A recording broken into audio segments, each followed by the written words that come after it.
Hello मेरे प्यारे students, क्या हाल चाल। हमें उम्मीद है आप सब स्वस्थ होंगे, मस्त होंगे और क्लास 12 के फिजिक्स की पढ़ाई एकदम शानदार तरीके से आपकी चल रही होगी। तो पढ़ रहे हैं हम क्लास 12 का फिजिक्स अध्याय 1 वैद्युत आवेश तथा क्षेत्र। 2-3 लेक्चर में इस चैप्टर का हम करने वाले हैं। 2 से 3 लेक्चर में इस चैप्टर का हो जाएगा द एंड। तो यूपी बिहार एमपी राजस्थान किसी भी बोर्ड के हैं, आपके लिए सेशन शानदार होने वाला है। तो इलेक्ट्रिक चार्ज एंड फील्ड पढ़ रहे हैं, गॉस के प्रमेय का अनुप्रयोग पढ़ेंगे आज, फिर कूलाम के नियम की उत्पत्ति भी करेंगे। तो एकदम शानदार तरीके से आइए सेशन की शुरुआत करते हैं। यदि सेशन पसंद आए तो सेशन को लाइक शेयर ज़्यादा से ज़्यादा करके चैनल को सब्सक्राइब जरूर कीजिएगा। तो देखिए, हम सबसे पहले जानते हैं ये क्या है। ये हमारा क्या है? गोला है। ये सब क्या है? ये गोला, ये भी गोला है। ये हमारा क्या है? गोला है। लेकिन कैसा गोला है? ये हमारा ठोस गोला है। ये हमारा कैसा है? ठोस गोला है। ये हमारा ठोस गोला है। और ये हमारा क्या है? खोखला गोला। जब खोखला गोला होता है तो उसे हम क्या कहते हैं? गोलीय कोष। हम कहते हैं क्या? खोखले गोले को कहते हैं गोलीय कोष। खोखले गोले को हम कहते हैं क्या? गोलीय कोष। खोखले गोले को हम कहते हैं गोलीय कोष। जो खोखला गोला होता है उसे हम क्या कहते हैं? गोलीय कोष। तो हमारा क्या है? ये खोखला गोला है। खोखला गोला है। खोखले गोले को हम क्या कहते हैं? गोलीय कोष कहते हैं। तो खोखले गोले को हम क्या कहते हैं? गोलीय कोष कहते हैं। तो खोखले गोले को हम क्या कहते हैं? गोलीय कोष कहते हैं। तो जो खोखला गोला होता है इसे क्या कहते हैं? गोलीय कोष कहते हैं। और ये हमारा ये भी क्या है? ये भी गोलीय कोष है। ये भी क्या है? हमारा खोखला गोला है। तो ये भी क्या है? गोलीय कोष है। ये भी हमारा क्या है? गोलीय कोष है। ये हमारा क्या? गोलीय कोष। यह भी हमारा क्या? खोखला गोला ही है। तो इसी के बारे में हम गोलीय कोष के कारण किसी बिंदु पर हम वैद्युत क्षेत्र की तीव्रता निकालने वाले हैं। तो एक समान रूप से आवेशित क्या होगा? ये हमारा ठोस गोला है। तो इस पर यदि हम क्या करें? ये ठोस गोला है, यह क्या? अचालक ठोस गोला है। तो इस पर क्या होगा? आवेश क्या होगा? पूरे भाग पर क्या होगा? वितरित होगा। लेकिन यदि हम क्या करते हैं? गोलीय कोष को, ये हमारा क्या? खोखले गोले को पर क्या करते हैं? हम आवेश देते हैं तो क्या होगा? इसके पृष्ठ पर क्या होता है? आवेश वितरित रहता है। तो गोलीय कोष के कारण क्या? इसके पृष्ठ पर आवेश होता है। लेकिन जो हमारा खोखला ठोस अचालक गोला होता है उसके क्या होता है? अंदर क्या होता है? आवेश वितरित होता है। तो गोला कितने प्रकार का होता है? 3 प्रकार का होता है। गोला क्या है?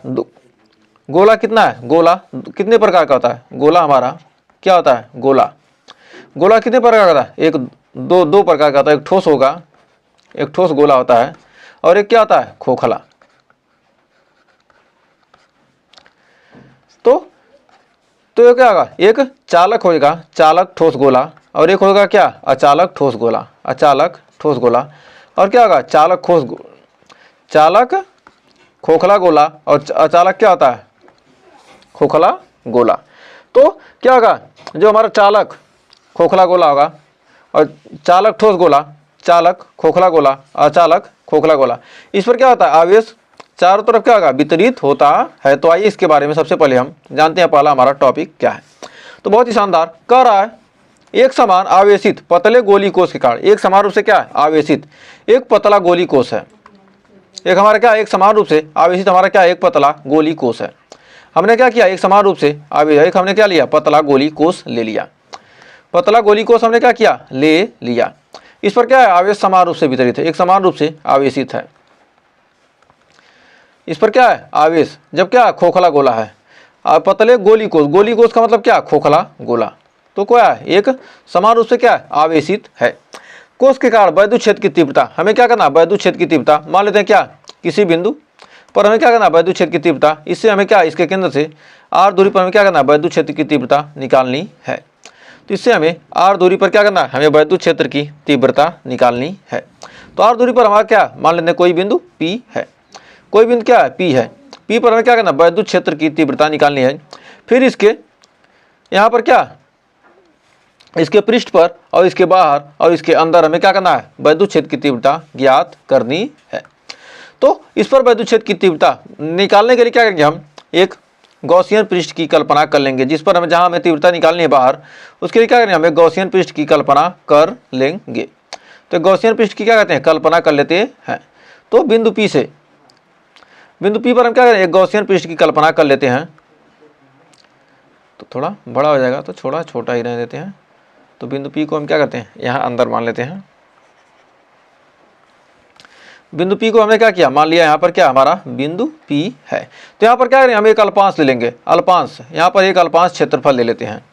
तो हम क्या करेंगे, एक अल्पांश निकालेंगे, इसका हमारा क्या क्षेत्रफल हो जाएगा DA। DA क्षेत्रफल हम ले लेते हैं। तो हमने क्या किया, अल्पांश क्षेत्रफल ले लिया।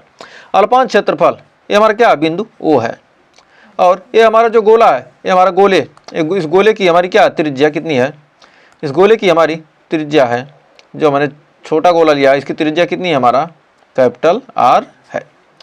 तो इस गोले की त्रिज्या क्या, कैपिटल R है। अब यहाँ गोली कोष जो हमें क्या बिंदु O से हमें क्या R दूरी पर बिंदु P पर हमें क्या करें, वैद्युत क्षेत्र की तीव्रता हमें ज्ञात करनी है। तो हमने क्या किया, अल्पांश क्षेत्रफल ले लिया। तब यहाँ पर वैद्युत क्षेत्र, ये हमारा क्या धनावेश के कारण वैद्युत क्षेत्र की दिशा क्या होगी, हमारी दूर की तरफ होगी।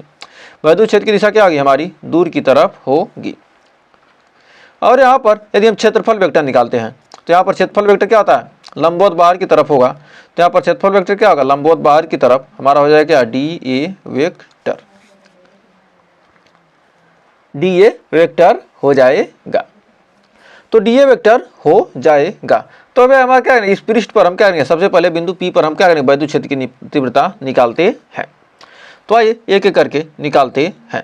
अब गोली कोष के बाहर बिंदु P पर अब निकालेंगे। सबसे पहले हम पहला हम कहाँ तीव्रता निकालेंगे, गोली कोष के बाहर, फिर इसके पृष्ठ पर, फिर इसके अंदर कहीं भी किसी बिंदु पर। तो कह रहा है गोली कोष के बाहर, गोली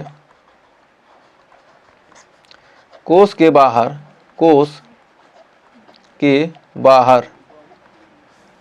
गोली कोष के बाहर बिंदु P पर जहाँ पर हमारा जो स्मॉल r है, ये हमारा क्या स्मॉल r, यहाँ से यहाँ तक की दूरी कितनी है, हमारी स्मॉल r है। यहाँ से यहाँ तक की दूरी हमारी क्या है, स्मॉल r है। ये हमारा क्या स्मॉल r, यहाँ से यहाँ तक की दूरी, एक सेकंड थोड़ा इसको, ये दूरी आपको यहाँ से, एक सेकंड, ये हमारे क्या होगी, यहाँ से यहाँ तक की दूरी हमारी क्या स्मॉल r। ये क्या है, यहाँ से यहाँ के बीच की दूरी स्मॉल r है, और ये हमारा क्या है, कैपिटल R है। तो स्मॉल r क्या है, हमारा अधिक है किससे, कैपिटल R से, तब जब क्या है R greater than capital R। तब हम क्या करेंगे, वैद्युत क्षेत्र की तीव्रता निकालते हैं। तब वैद्युत क्षेत्र की तीव्रता आइए निकालते हैं। वैद्युत क्षेत्र की तीव्रता अब क्या करेंगे, हम निकालेंगे। तो अब आइए निकालते हैं। तो संपूर्ण गॉसियन पृष्ठ, तो हम सबसे पहले क्या करेंगे, अल्पांश के कारण हम वैद्युत क्षेत्र की तीव्रता निकालेंगे। तो हमारा क्या हो जाएगा, अल्पांश के कारण हमारा क्या होगा, ये अल्पांश है, अल्पांश के कारण हमारा वैद्युत क्षेत्र क्या होगा, फाई ए डी फाई हमारा क्या होगा, अल्पांश का DA क्षेत्रफल है, तो अल्पांश के कारण क्या होगा DA। यदि हम क्या करेंगे, इस पूरे पृष्ठ के कारण निकालेंगे, पूरे गॉसियन पृष्ठ के कारण क्या होगा, हमारा क्लोज इंटीग्रेशन कर देंगे, तो हमारा क्या आ जाएगा, फाई टोटल निकल कर आ जाएगा। तो अब यहाँ पर फाई टोटल आइए निकालते हैं। तो सीधे डायरेक्ट हम करते हैं, पिछले हम अच्छे तरीके से पढ़ चुके हैं पहले। तब संपूर्ण गॉसियन पृष्ठ से गुजरने वाला, लिखेंगे संपूर्ण गॉसियन पृष्ठ से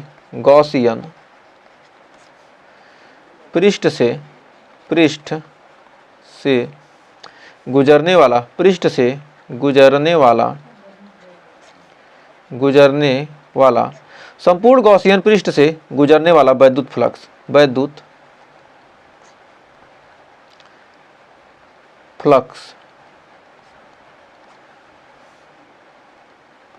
तो संपूर्ण गॉसियन पृष्ठ से गुजरने वाला वैद्युत फ्लक्स फाई ई बराबर हमारा क्या आ जाएगा, close integration d phi E. Close integration क्या आ जाएगा, डी फाई ई। तो हमारा क्या फाई बराबर क्या, डी फाई ई। हम जानते हैं डी फाई बराबर क्या, ई डॉट डी ए।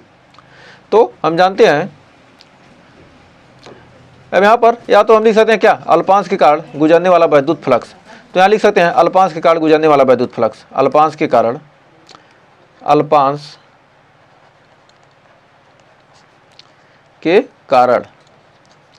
गुजरने वाला वैद्युत फ्लक्स क्या हो जाएगा हमारा, d phi E d phi बराबर हो जाएगा क्या हमारा E d A, E dot d A हमारा क्या है vector E dot d A. तो डी फाई बराबर क्या vector E dot d A. अब डी फाई के लिए हमारा क्या हो जाएगा, अब गुजरेगा क्या हो जाएगा ई डॉट डी ए। तो ये चीज़ हम यहाँ पर लिखेंगे, तो इसको कोई ज़रूरत नहीं है, हम सीधे क्या करेंगे पूरा कंप्लीट निकालते हैं। तो ये हमारा यहाँ से हट जाएगा, इसको क्या करेंगे हम जहाँ था पहले वैसे कर लेते हैं। तो संपूर्ण गाउसियन पृष्ठ से गुजरने वाला कुल वैद्युत फ्लक्स क्या हो जाएगा फाई बराबर क्या डी फाई ई। अब यहाँ पर फाई बराबर निकल के आ जाएगा क्लोज इंटीग्रेशन, मतलब क्या बंद पृष्ठ के लिए क्या कहते हैं हम समाकलन करते हैं, तो हमारा हो जाएगा ई d A, E dot d ए। चूँकि डी ए वेक्टर और ई वेक्टर के बीच क्या कोण क्या थीटा है, तो हमारा हो जाएगा यहाँ पर फाई ई बराबर हमारा फाई ई बराबर हो जाएगा close integration E d A cos theta E d A, E dot d A बराबर क्या था ई डी ए कास थीटा। तो यहाँ पर लिख सकते हैं क्या, तो यहाँ पर लिखेंगे हमारा हो जाएगा फाई बराबर हो जाएगा हमारा close integration E d A cos 0 degree का, जीरो का मान कितना होता है 1 होता है, तो हमारा फाई बराबर हो जाएगा क्लोज इंटीग्रेशन ई डी ए। अभी बाहर हो जाएगा तो हमारा क्या हो जाएगा फाई बराबर यहाँ से निकल कर आ जाएगा E into close integration D A. A का हमारा हो जाएगा क्षेत्र क्या आ जाएगा ई इंटू ए, हमारा क्या आएगा फाई बराबर क्या आ गया ई ए। चूँकि हम जानते हैं फाई बराबर ई ए का मान कितना होगा 4 पाई आर स्क्वायर, तो हमारा ई बराबर क्या हमारा गोला है क्या गोली को है, तो क्या हमारा हो जाएगा 4 पाई आर स्क्वायर। खोखला गोले के लिए क्या होता है हमारा क्षेत्रफल क्या जाएगा 4 पाई आर स्क्वायर। समीकरण नंबर हो जाएगा कितना हमारा 1, समीकरण नंबर 1। अब गॉस के प्रमेय से, अब हम जानते हैं गॉस के प्रमेय से, गॉस के प्रमेय से, गॉस के प्रमेय से, अब गॉस के प्रमेय से, अब गॉस के प्रमेय से हमारा फाई बराबर फ्लक्स फाई बराबर क्या था क्यू अपान इप्साइलन नॉट। समीकरण नंबर 1 हो जाएगा, ये समीकरण नंबर 2 हो जाएगा। तो समीकरण 1 व 2 से, समीकरण 1 व 2 से, समीकरण 1 और 2 से देखते हैं E into 4 pi R square बराबर होता है क्या क्यू अपान इप्साइलन नॉट। तो हमारा ई बराबर यहाँ से निकल कर आ जाएगा Q upon 4 pi epsilon naught R square. तो हमारा यहाँ से निकल कर आ जाएगा कितना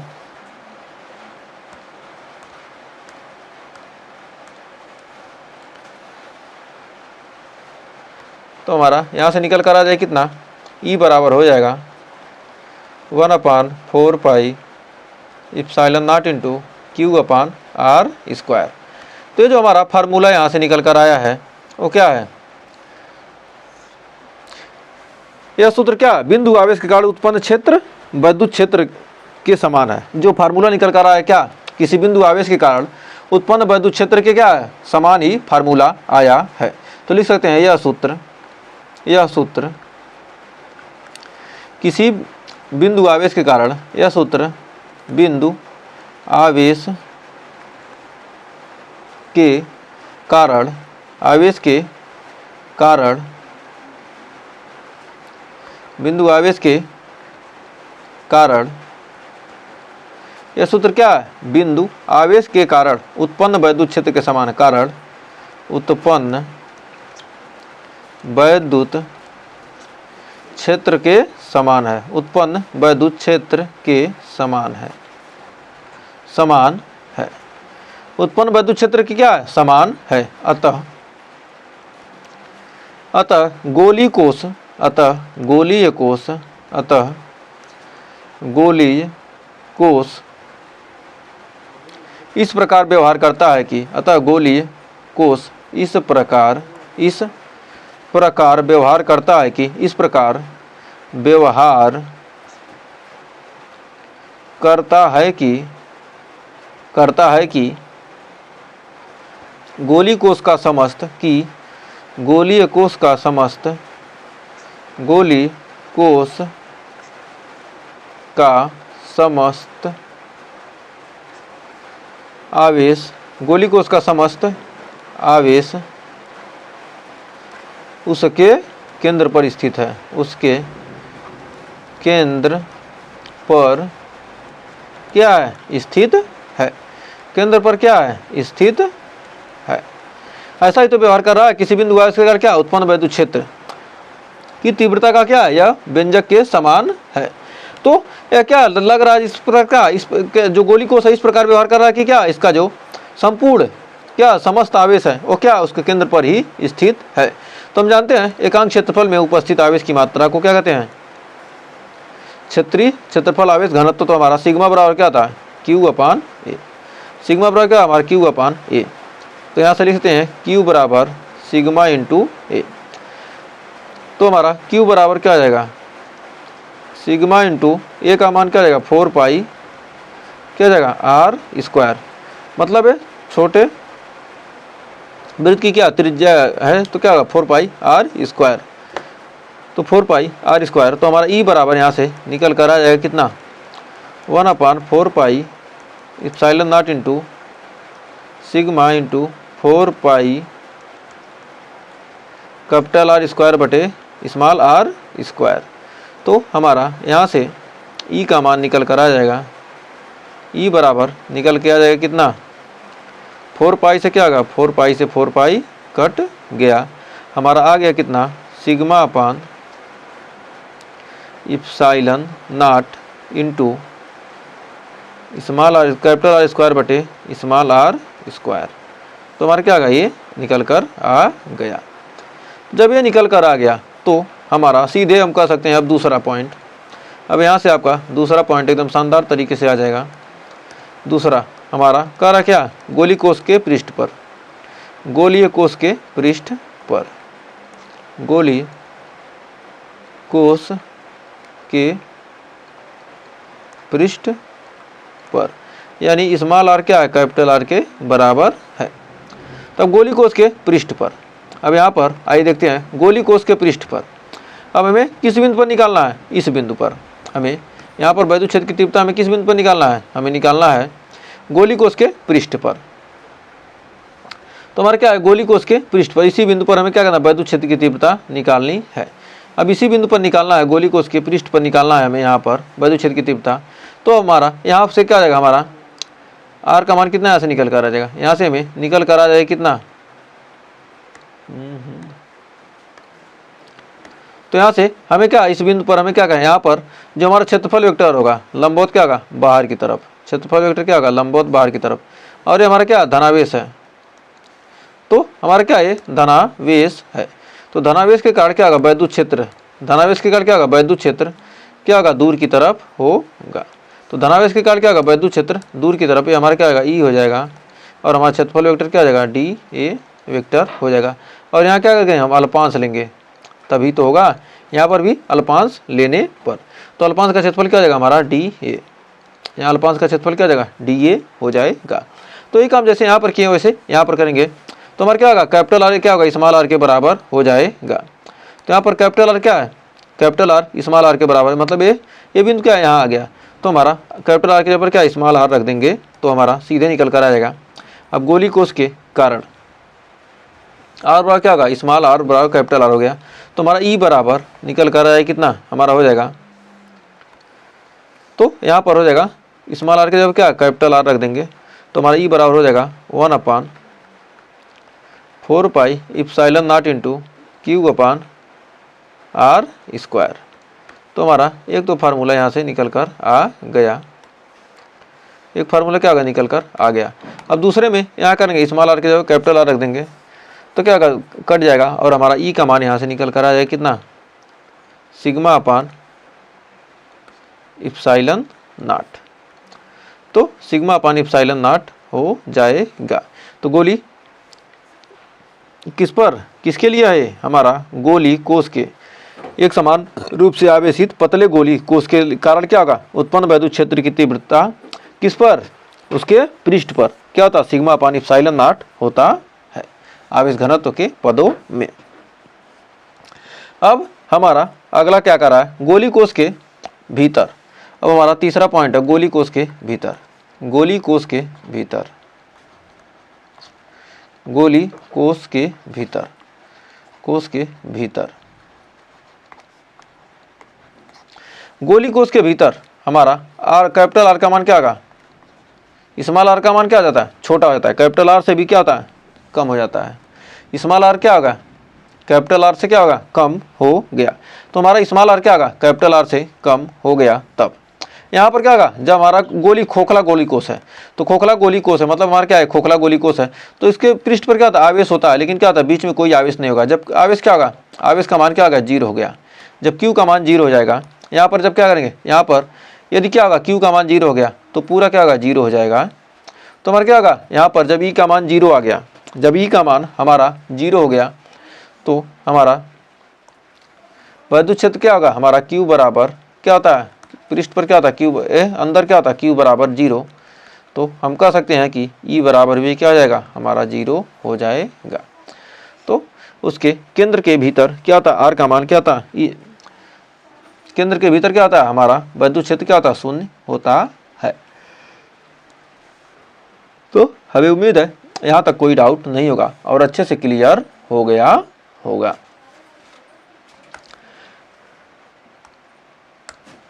तो देखिए एक और शानदार हमारा प्रूफ आ गया। हमने कहा था कि गॉस के नियम से कूलाम के नियम की उत्पत्ति करेंगे, तो ये टॉपिक आ चुका है, गॉस के नियम से कूलाम की नियम। अब कैसे हम गॉस के प्रमेय से कूलाम के नियम की उत्पत्ति करने वाले हैं, तो आइए देखते हैं गॉस के प्रमेय से कूलाम के नियम की उत्पत्ति। तो बहुत ही शानदार, बहुत ही इम्पोर्टेंट डेरिवेशन है।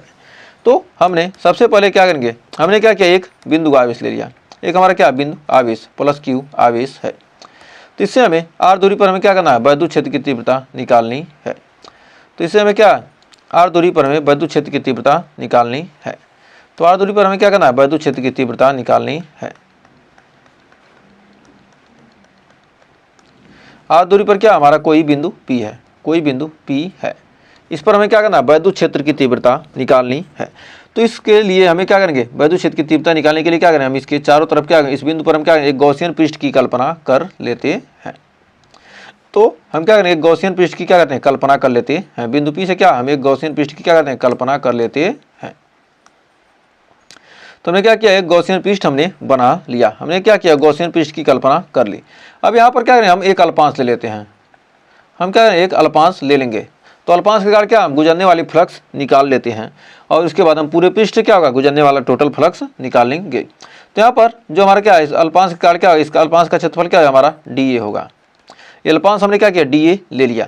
अब इसके कारण विद्युत क्षेत्र यहाँ पर क्या, धनावेश है, धनावेश के कारण विद्युत क्षेत्र की दिशा क्या होगी, दूर की तरफ होगी। और यहाँ पर क्षेत्रफल वेक्टर हमेशा क्या होता है, लंबवत बाहर की तरफ होगा। तो यहाँ पर क्षेत्रफल वेक्टर क्या होगा, लंबवत बाहर की तरफ, यानी dA वेक्टर क्या होगा, लंबवत बाहर की तरफ होगा। अब इसके कारण हम बिंदु P पर क्या, विद्युत क्षेत्र की तीव्रता ये निकालते हैं। तो माना हमने क्या किया, हमने एक बिंदु आवेश Q क्या है, O पर स्थित है, बिंदु O से R दूरी पर हमें क्या करना है, स्थित बिंदु P पर विद्युत क्षेत्र की तीव्रता ज्ञात करनी है। R त्रिज्या का बिंदु P से होता हुआ एक क्या करेंगे, हमें R त्रिज्या का हमें क्या, एक बिंदु P से होता हुआ क्या किया, गॉसियन पृष्ठ खींच लेते हैं। हमने क्या किया, गॉसियन पृष्ठ खींच लिया।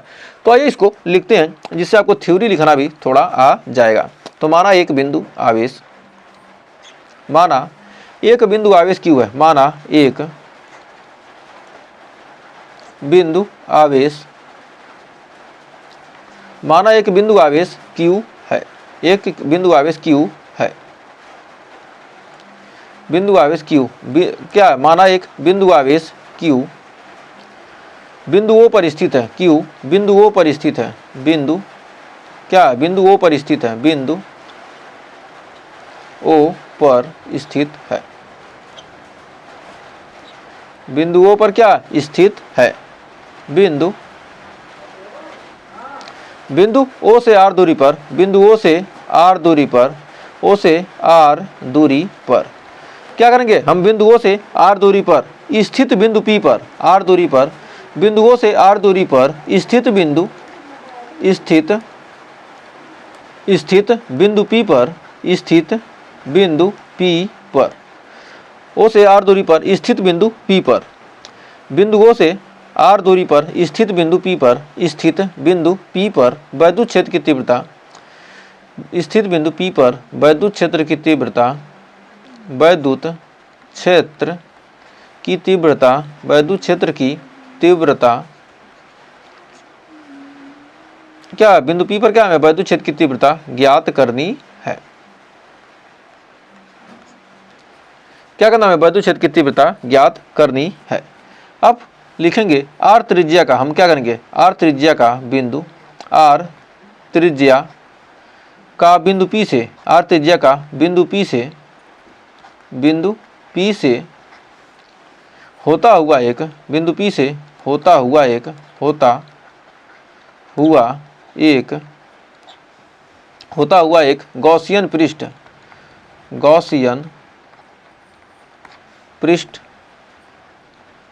होता हुआ एक गॉसियन पृष्ठ खींचते हैं, पृष्ठ खींचते हैं, होता हुआ क्या करते हैं, एक गॉसियन पृष्ठ खींचते हैं।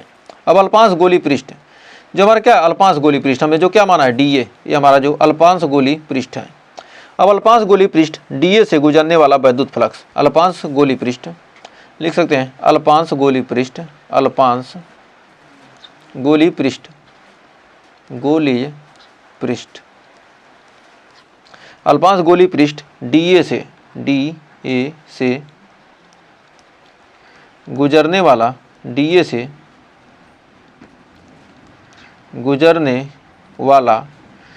वाला वैद्युत फ्लक्स, वैद्युत फ्लक्स,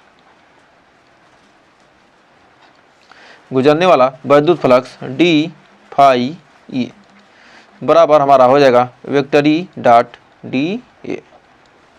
तो वेक्टर E डॉट DA हो जाएगा। अब यहाँ से ये चीज़ नहीं लिखते हैं, ये दोनों नहीं लिखेंगे तभी कोई दिक्कत नहीं है, बस ये क्या समझने के लिए होता है। तो अब यहाँ से क्या करते हैं, यहाँ से आप क्या सकते हैं, डेरिवेशन शुरू कर सकते हैं। तो अल्पांश गोली पृष्ठ DA से गुजरने वाला कुल वैद्युत फ्लक्स क्या होगा, d phi e बराबर क्या होगा, E डॉट DA। हमने अब अल्पांश से निकाल लिया तो हमारा हो जाएगा, यहाँ से निकल कर आ जाएगा d phi e dot DA क्या आ जाएगा, E DA cos थीटा। तो चूंकि थीटा का मान कितना है, यहाँ पर 0 है, थीटा का मान क्या है, वेक्टर E और DA का एक ही दिशा में है, क्या होगा यहाँ पर 0 है, थीटा का मान 0 है। तो हमारा यहाँ से निकल के आ जाएगा d phi e बराबर क्या आ जाएगा, E DA cos 0। तो हमारा हो जाएगा कितना, E DA, हमारा क्या आएगा, d phi e का मान क्या आएगा, E DA आ गया। अब E DA आ गया। अब संपूर्ण गॉसियन पृष्ठ से गुजरने वाला कुल वैद्युत फ्लक्स, संपूर्ण गॉसियन पृष्ठ से, अब लिख सकते हैं संपूर्ण गॉसियन पृष्ठ से, संपूर्ण गॉसियन पृष्ठ से गुजरने वाला, पृष्ठ से गुजरने वाला, पृष्ठ से गुजरने वाला वैद्युत फ्लक्स, संपूर्ण गॉसियन पृष्ठ से गुजरने वाला वैद्युत फ्लक्स, क्या गुजरने वाला वैद्युत फ्लक्स, संपूर्ण गॉसियन पृष्ठ से गुजरने वाला वैद्युत फ्लक्स phi e क्या होगा, हमारा गुजरने वाला कुल वैद्युत फ्लक्स क्या आ जाएगा, वाला वैद्युत फ्लक्स phi e बराबर हो जाएगा हमारा क्लोज इंटीग्रेशन, मतलब क्या बंद पृष्ठ के लिए करना है तो क्या हमारा क्लोज इंटीग्रेशन हो जाएगा d phi e। अब d phi e हो गया तो अब यहाँ से आगे बढ़ते हैं। अब d phi e तो हमारा phi e बराबर हम क्या करते हैं, जब संपूर्ण पृष्ठ का निकालेंगे क्या क्षेत्रफल निकालते हैं हम क्या समाकलन कर देते हैं। तो हमारा हो जाएगा d phi e का मान क्या आता है हमारा E DA। अब यहाँ पर हमारा क्या आ जाएगा, E बाहर आ जाएगा, E क्या हो जाएगा हमारा बाहर हो जाएगा और हमारा क्या हो जाएगा ये DA। तो हमारा phi e बराबर हो जाएगा E DA। तो हमारा कितना आ जाएगा, हमारा हो जाएगा E DA। तो हमारा यहाँ से हो जाएगा हमारा DA का हो जाएगा A, तो हो जाएगा EA। तो हमारा phi e बराबर क्या हो जाएगा EA हो जाएगा। तो अब यहाँ से phi e बराबर हो जाएगा E इंटू 4 पाई R स्क्वायर। ये समीकरण नंबर हो गया 1, हो गया कितना, समीकरण नंबर 1 हो गया। अब गॉस की प्रमेय से, अब यहाँ पर गॉस की प्रमेय से, गॉस की प्रमेय से, तो क्या हमारा गोला क्या, गोले का क्षेत्रफल क्या होगा हमारा 4 पाई आर स्क्वायर। तो गोली पृष्ठ क्या, गोली पृष्ठ की क्या 4 पाई आर स्क्वायर।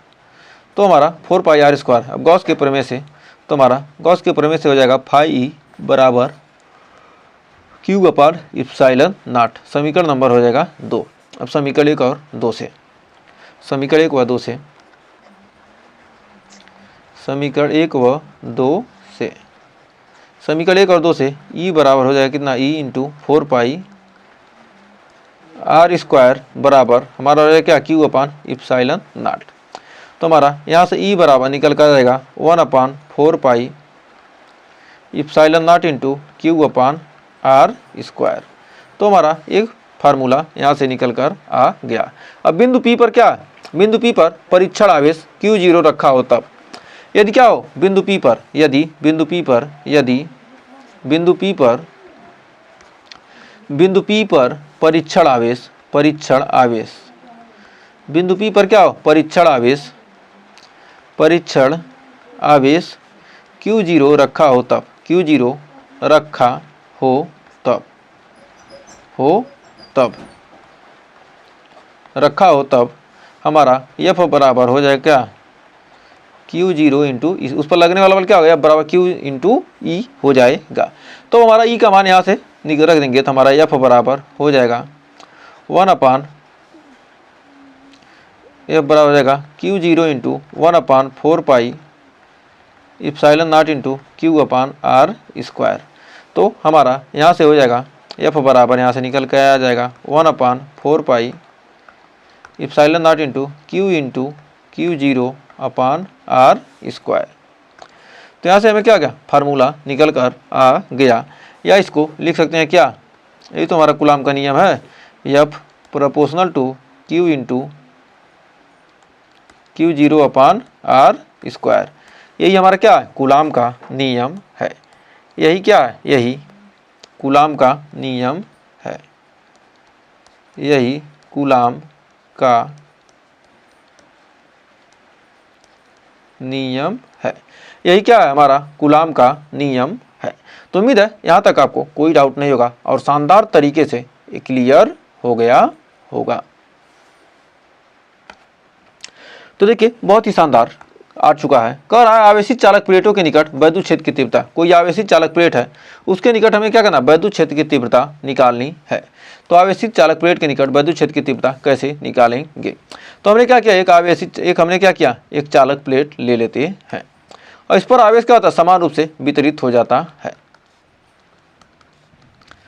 तो इसके क्या होते हैं, ये हमारा आवेशित चालक प्लेट है, तो इस पर क्या है, इसके 2 पृष्ठ होंगे। तो हमारा एक पृष्ठ ए हो जाएगा 1 और ये हमारा क्या हो जाएगा, दूसरा पृष्ठ ए हो जाएगा। तो इसके कारण हम क्या करें, किसी बिंदु पर हम क्या करें, मान लेते हैं इसे दूर स्थित किसी बिंदु पर P पर हम क्या करें, वैद्युत क्षेत्र की तीव्रता हमें क्या करनी है, निकालनी है। तो यह परिमित मोटाई का मतलब क्या है, परिमित मोटाई की एक चालक प्लेट, जिसको हम क्या कहते हैं, Q आवेश देते हैं, देने पर आवेश प्लेट के बाहरी पृष्ठ पर एक समान रूप से क्या होता है, आवेश क्या होता है, प्लेट के बाहरी पृष्ठ पर एक समान रूप से क्या होता है, वितरित हो जाता है। तो आइए इसको लिख लेते हैं, माना परिमित लंबाई का, परिमित लंबाई का, परिमित मोटाई का, परिमित मोटाई का, माना परिमित मोटाई का, मोटाई की एक चालक चालक प्लेट की एक चालक प्लेट, परिमित मोटाई की एक चालक प्लेट जिसको Q आवेश देने पर, जिसको Q आवेश देने पर, Q आवेश देने पर, जिसको Q आवेश देने पर, आवेश प्लेट के देने पर, आवेश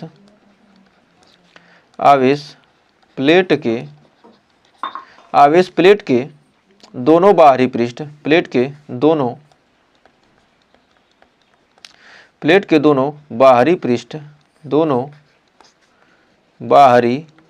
पृष्ठ, प्लेट के दोनों बाहरी पृष्ठ पर एक समान रूप से, पृष्ठ पर एक समान रूप से क्या होता है, वितरित हो जाता है, एक समान रूप से एक समान रूप से वितरित हो जाता है, वितरित हो जाता है। क्या होता है, आवेश एक समान रूप से क्या होता है, वितरित हो जाता है। तो हमारा बिंदु P पर हमें क्या, वैद्युत क्षेत्र। तो यहाँ पर हमारा इसके कारण, पहले चालक एक के कारण हमें क्या किया, दो सिरा बन जाता है, क्या दोनों पृष्ठ पर क्या होगा, चालक परिबिंद मोटाई की चालक क्या, दोनों पृष्ठ, पहले पृष्ठ के कारण हमारा वैद्युत क्षेत्र प्लस के कारण क्या होगा, दूर की तरफ हो जाएगा। तो हमारा क्या हो जाएगा, ये हो जाएगा E1। और दूसरे पृष्ठ के कारण भी क्या होगा, वैद्युत क्षेत्र की दिशा क्या होगी हमारी, दूर की तरफ होगी। इसे हम कहेंगे क्या, E2। तो दोनों की क्या दिशा समान है, तो क्या होगा, दोनों वैद्युत क्षेत्र क्या होंगे, आपस में जुड़ जाएंगे। अब चालक प्लेट के कारण, अब हम यहाँ पर लिख सकते हैं चालक प्लेट के भीतर, चालक प्लेट के भीतर क्या होगा, वैद्युत क्षेत्र शून्य होगा। मतलब क्या होगा, जब पृष्ठ पर आवेश वितरित होता है क्या, बीच में क्या होता है, शून्य होता है। तो लिख सकते हैं चालक प्लेट के भीतर, चालक, तो इसके बीच वाले भाग के कारण क्या होगा, कोई भी वैद्युत क्षेत्र उत्पन्न नहीं होगा। तो चालक प्लेट के भीतर, वैद्युत क्या है, वैद्युत क्षेत्र शून्य है, वैद्युत शून्य है, शून्य है या शून्य होता है। चालक प्लेट के भीतर क्या होता है, वैद्युत क्षेत्र क्या होता है, शून्य होता है।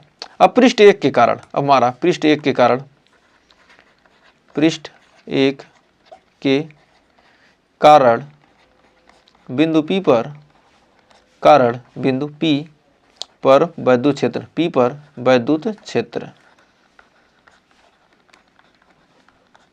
क्षेत्र E1 बराबर होता है क्या, सिग्मा अपान 2 इप्सिलॉन नॉट। तो हमने से पहले से ही पढ़ लिया, क्या होता है, सिग्मा अपान 2 इप्सिलॉन नॉट। चालक E1 के कारण वैद्युत क्षेत्र क्या होगा हमारा, सिग्मा अपान 2 इप्सिलॉन नॉट। अब पृष्ठ दो के कारण, पृष्ठ दो के कारण किसी बिंदु पर, कारण बिंदु P पर, कारण बिंदु P पर, बिंदु P पर वैद्युत क्षेत्र, P पर हमारा क्या होगा, वैद्युत क्षेत्र। E2 हमारा क्या हो जाएगा, E2 बराबर हो जाएगा कितना, sigma upon 2 epsilon not, sigma upon 2 epsilon not हो जाएगा। अब बिंदु P पर हमें क्या, परिणामी E1 और E2 निकाल लिया। अब बिंदु P पर परिणामी हमें निकालना है, बिंदु P पर परिणामी, बिंदु P पर परिणामी वैद्युत क्षेत्र, परिणामी वैद्युत क्षेत्र, बिंदु P पर परिणामी वैद्युत क्षेत्र E बराबर हो जाएगा कितना, E1 प्लस E2। जब दिशा क्या समान है तो क्या हो जाएगा, E1 प्लस E2 हो जाएगा।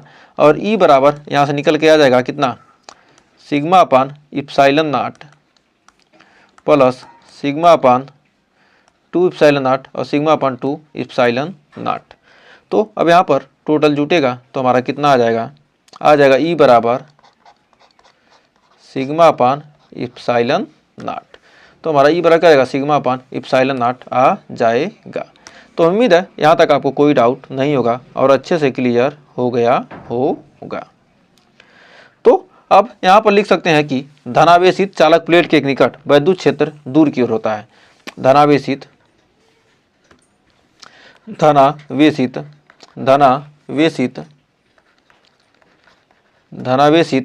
चालक प्लेट के कारण, धनावेशित चालक प्लेट के कारण, प्लेट के निकट, कारण करें निकट वैद्युत क्षेत्र,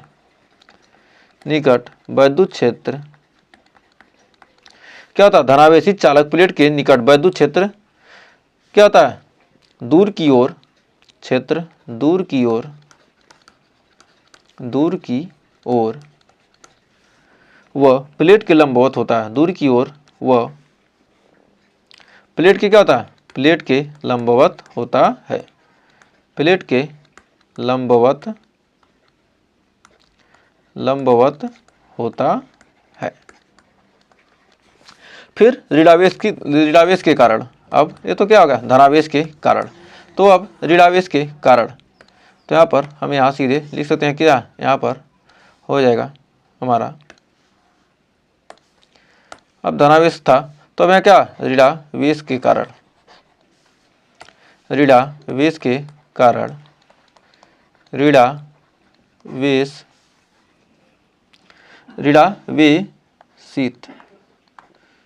ऋणावेशित चालक प्लेट के निकट वैद्युत क्षेत्र क्या होता है, वैद्युत क्षेत्र प्लेट के लंबवत,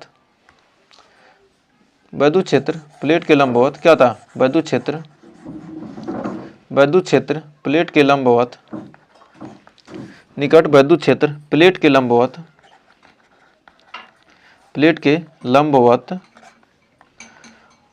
वह भीतर की ओर होता है, वह भीतर की ओर होता है।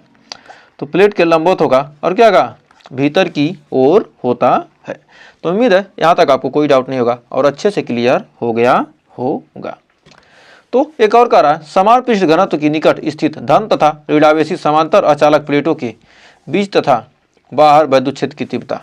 मतलब क्या है, दो चालक प्लेट लेना है। यहाँ पर क्या हमने क्या है, एक धन और एक ऋण आवेशित समांतर अचालक प्लेट है। मतलब क्या, अचालक प्लेट है, एक धन है और एक ऋण। एक क्या हमारा, एक धनावेशित है और एक हमारा क्या ऋणावेशित है, अचालक प्लेट है। और क्या, एक धनावेशित है और एक हमारे क्या ऋणावेशित है। तो एक पर क्या हमारा धन है, एक हमारा क्या धनावेशित है और एक हमारा क्या ऋणावेशित अचालक प्लेट है। एक हमारा क्या धनावेशित, और तो इसके कारण क्या, इसके मध्य, इसके बीच में कोई बिंदु P है। इस पर हमें क्या करना है, वैद्युत क्षेत्र की तीव्रता निकालनी है। और फिर इसके बाहर किसी बिंदु Q पर हमें क्या करना है, वैद्युत क्षेत्र की तीव्रता निकालनी है। तो इस धनावेशित चालक प्लेट के कारण हमारा बिंदु P पर हमारा वैद्युत क्षेत्र क्या होगा, हमारा दूर की तरफ हो जाएगा, E1 हो जाएगा। अब इस ऋणावेशित प्लेट के कारण वैद्युत क्षेत्र क्या होगा, इसके प्लेट की ओर हो जाएगा, तो हमारा E2 हो जाएगा। तो इसका आवेश घनत्व तो क्या आएगा, हमारा सिग्मा हो जाएगा। अब यहाँ पर बिंदु Q पर तो ऋणावेशित प्लेट के कारण हमारा क्या होगा, इधर पास की तरफ यानी E2, ऋणावेशित की तरफ क्या होता है, ऋणावेशित तरफ। अब धनावेश का क्या होगा, दूर की तरफ हो जाएगा। तो हमारा क्या होगा, ये हो जाएगा E1। अब प्लेटों के बीच बिंदु P पर, अब प्लेटों के बीच बिंदु P पर, प्लेटों के बीच बिंदु P पर, प्लेटों के बीच बिंदु P पर। अब बिंदु P पर हम देखते हैं, प्लेटों के बीच बिंदु P पर हमारा E बराबर क्या होगा, एक ही दिशा में क्या होगा, हमारा जुट जाएगा। तो E1 प्लस E2। तो सारी चीज़ें पीछे वाला लिख कर इतना लिख सकते हैं। तो हमारा क्या आएगा, E बराबर हमने पीछे पढ़ ही लिया, तो हमारा आएगा sigma upon 2 epsilon not plus sigma upon 2 epsilon not. तो हमारा E बराबर क्या आ जाएगा, सिग्मा अपान इप्सिलॉन नॉट। तो प्लेटों के भीतर क्या होगा, इतना हो जाएगा। और प्लेटों के बाहर क्या विपरीत है। तो प्लेटों के बाहर हमारा जब क्या, प्लेटों के बाहर